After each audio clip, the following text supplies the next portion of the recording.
નમસ્કાર મિત્રો, સ્વાગત છે આપ સૌનું ગુજરાત ટુડે ન્યૂઝમાં। ચાલો નજર કરીએ ગુજરાતના બધા 34 જિલ્લાની નાની મોટી ખબર પર। પરંતુ તેના પહેલા તમે આ વિડિયો કયા જિલ્લા કે ગામ શહેર મોહલ્લામાંથી જોઈ રહ્યા છો અમને કોમેન્ટ કરીને જરૂર જણાવો, જેથી અમે તમારા ગામ શહેર મોહલ્લાની ખબર તમને સૌથી પહેલા પહોંચાડી શકીએ। ખબરોની શરૂઆત કરતા પહેલા એક રિક્વેસ્ટ છે કે તમે આ વિડિયોને લાઈક કરી દો, કારણ કે જ્યારે તમે વિડિયો લાઈક કરો છો ત્યારે જ યુટ્યુબ અને લોકોને આ વિડિયો બતાવે છે। તેથી અમારા માટે તમારો એક લાઈક ખૂબ જ જરૂરી છે। ગાંધીનગર જિલ્લાના દસેલા ખાતે સહકાર ક્ષેત્ર માટે આજનો દિવસ અત્યંત ઐતિહાસિક છે। કેન્દ્રીય ગૃહમંત્રી અમિત શાહ આજે ગાંધીનગર જિલ્લા સહકારી દૂધ ઉત્પાદક સંઘ લિમિટેડ મધુર ડેરીના નવનિર્મિત અદ્યતન મિલ્ક પ્રોસેસિંગ પ્લાન્ટનું ઉદ્ઘાટન કરશે। આ નવા અને આધુનિક પ્લાન્ટના કાર્યરત થવાથી જિલ્લામાંના હજારો પશુપાલકોને સીધી રીતે આધુનિક સુવિધાઓ મળશે અને દૂધની પ્રોસેસિંગ ક્ષમતામાં પણ ભારે વધારો થશે। અરવલ્લી જિલ્લામાં સ્થિત પ્રસિદ્ધ તીર્થસ્થળ શામળાજી મંદિરમાં આજે જેઠ મહિનાના ઉપલાક્ષે ભગવાન શામળિયાને અતિ ભવ્ય કેરી મનોરથ ધરાવવામાં આવી રહ્યો છે। ભારે ગરમીના આ સમયમાં આ વિશેષ ધાર્મિક અનુષ્ઠાનનું વિશેષ મહત્વ માનવામાં આવે છે। આજે ભગવાનના વિશેષ શૃંગાર સાથે તેમને વિવિધ જાતોની 200 કિલોગ્રામથી વધુ તાજી કેરી અર્પણ કરવામાં આવશે, જેના દર્શન માટે હજારો શ્રદ્ધાળુઓ ઉમટી રહ્યા છે। ગુજરાતમાં કડક હવામાન વચ્ચે હવામાન વિભાગે રાજ્યના નાગરિકો માટે રાહતના સમાચાર આપ્યા છે। રાજ્યમાં નવી સાયક્લોનિક સર્ક્યુલેશન સિસ્ટમ સક્રિય થવાથી આગામી 19 મે બાદ ભારે તાપમાનમાં આંશિક ઘટાડો નોંધાઈ શકે છે। આ સાથે હવામાન વૈજ્ઞાનિકોએ આ વર્ષે મોનસૂન તેના નિર્ધારિત સમય કરતા આશરે 5 દિવસ વહેલું એટલે કે 26 મે આસપાસ કેરળના તટે પહોંચવાની શક્યતા વ્યક્ત કરી છે।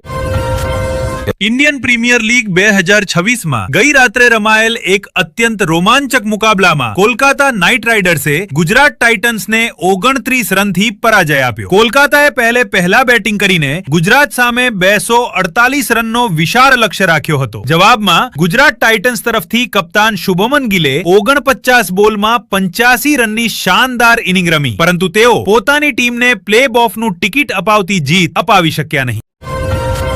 ગુજરાત માધ્યમિક અને ઉચ્ચતર માધ્યમિક શિક્ષણ બોર્ડ દ્વારા રાજ્યના દૂરદરાજ ગ્રામીણ વિસ્તારોમાં શિક્ષણનું સ્તર સુધારવા માટે એક વિશેષ અભિયાનની જાહેરાત કરવામાં આવી છે। તેના હેઠળ ડિજિટલ ક્લાસરૂમોની સંખ્યા વધારવામાં આવશે। બોર્ડે એ પણ નક્કી કર્યું છે કે આગામી સત્રથી વિદ્યાર્થીઓના મૂલ્યાંકન માટે નવા પ્રાયોગિક રીતોને અપનાવવામાં આવશે, જેથી વિદ્યાર્થીઓની રટણની આદત છૂટશે અને તેમની વિચારશક્તિનો વધુ સારો વિકાસ થશે।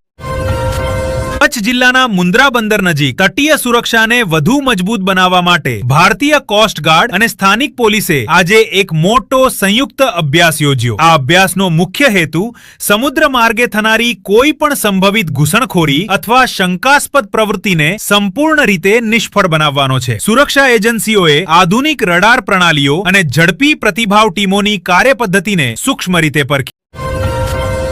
રાજકોટ શહેરમાં ટ્રાફિકની ગંભીર સમસ્યાનો ઉકેલ લાવવા માટે મહાનગરપાલિકાએ આજે 3 નવા મુખ્ય ફ્લાયઓવર અને અંડરપાસના નિર્માણની વિગતવાર યોજનાને મંજૂરી આપી છે। આ નવા પ્રોજેક્ટ પર અંદાજે 150 કરોડ રૂપિયાનું ખર્ચ આવવાનું અનુમાન છે। મહાનગરપાલિકાના અધિકારીઓ મુજબ આ નવા ઓવરબ્રિજ બની જતા શહેરના વ્યસ્તતમ ચોરાહાઓ પર લાગતા લાંબા ટ્રાફિક જામથી જનતાને કાયમી મોટી રાહત મળશે। સુરત ટેક્સટાઇલ માર્કેટ સાથે સંકળાયેલા વેપારીઓના એક પ્રતિનિધિ મંડળે આજે રાજ્યના ઉદ્યોગ મંત્રી સાથે મુલાકાત કરી અને નિકાસ પર લાગતા શુલ્કોને તાર્કિક બનાવવા માંગણી કરી। વેપારીઓનું કહેવું છે કે વૈશ્વિક બજારમાં વધતી કઠોર સ્પર્ધા વચ્ચે સ્થાનિક કાપડ ઉદ્યોગને જીવંત રાખવા માટે વીજ દરોમાં રાહત અને વિશેષ સબસિડીની તાત્કાલિક જરૂર છે। સરકારે તેમની તમામ યોગ્ય માંગણીઓ પર સકારાત્મક વિચાર કરવાનો આશ્વાસ આપ્યો।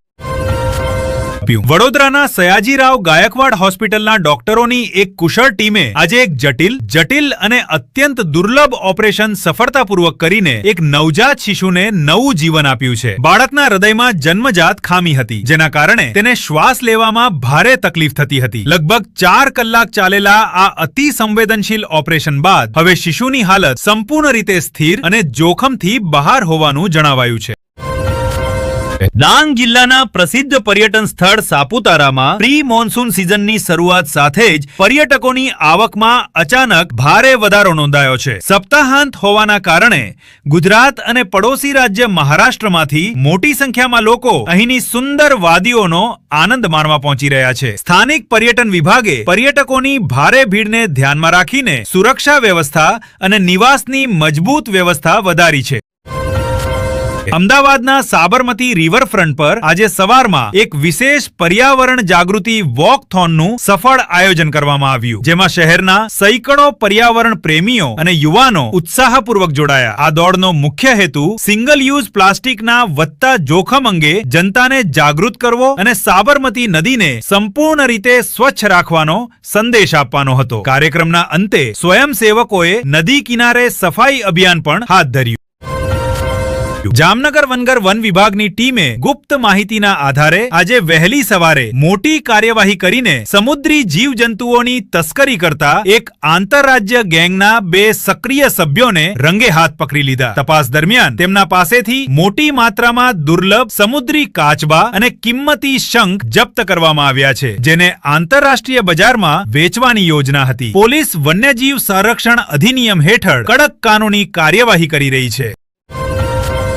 મહેસાણા આરોગ્ય વિભાગે જિલ્લામાં સતત વધતા ભારે તાપમાન અને લૂના પ્રકોપને ધ્યાનમાં રાખીને આજે એક નવી વિસ્તૃત હેલ્થ એડવાઇઝરી જાહેર કરી છે. વિભાગે તમામ સરકારી અને ખાનગી હોસ્પિટલને ગરમીથી થતી બીમારીઓના દર્દીઓ માટે વિશેષ વોર્ડ રાખવાના નિર્દેશ આપ્યા છે. સાથે જ જાહેર સ્થળોએ ORS દ્રાવણ અને પીવાનું ઠંડુ પાણી પૂરતી માત્રામાં ઉપલબ્ધ કરાવવાનું કહ્યું છે.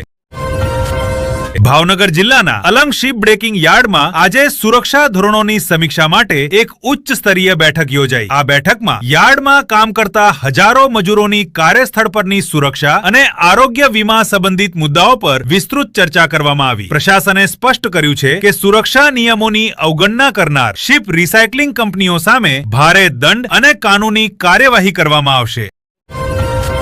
આણંદ કૃષિ યુનિવર્સિટીના કૃષિ વૈજ્ઞાનિકોએ આજે ઓછા પાણી અને પ્રતિકૂળ હવામાનમાં પણ બમ્પર ઉત્પાદન આપતી બાજરીની એક નવી સુધારેલી હાઇબ્રિડ જાત વિકસાવવાનો દાવો કર્યો છે. વૈજ્ઞાનિકોના કહેવા મુજબ આ નવી જાત માત્ર ગુજરાતના અર્ધશુષ્ક વિસ્તારોના ખેડૂતો માટે જ નહીં, પરંતુ તેમાં પોષક તત્વોની માત્રા પણ સામાન્ય પાક કરતા ઘણી વધારે છે, જે કુપોષણ સામે લડવામાં મદદરૂપ થશે.